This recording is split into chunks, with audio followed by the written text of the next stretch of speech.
Hello everyone, this is Reggie Patterson and welcome to this week's Tuesday tip. This week I want to talk about how to be successful in making the most of your PLR. So let's go ahead and get started. The important thing about all four of these things that we've talked about is that they are dependent systems. And so we've talked about them one at a time to make them understandable, and we've described them separately. But if you're going to be successful in making the most of your PLR, you've got to work these processes together. You've got to make sure that they overlap and that they work together. Now, for example, you got a lot of opt-in information, right? A lot of opt-in pages. They need to have a USP. So all these things intersect. If you don't do that, then you're not going to get the right people on your list. The bigger your email list, you're going to have better joint ventures. So all these things are interdependent. Affiliates like for you to make sure that you have a good funnel in place.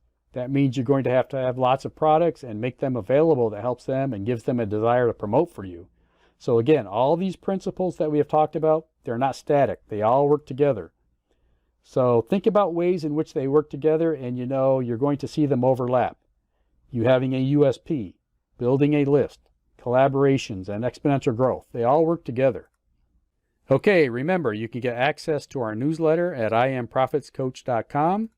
And if you are interested in learning more about how you can use PLR to grow your traffic and profits, my team has put together a special training course that shows you exactly how to do that. You can check it out by going to impc.ws/PPL if you're interested in that.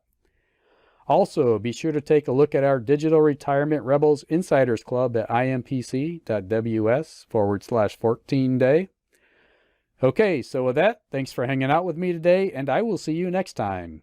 Take care.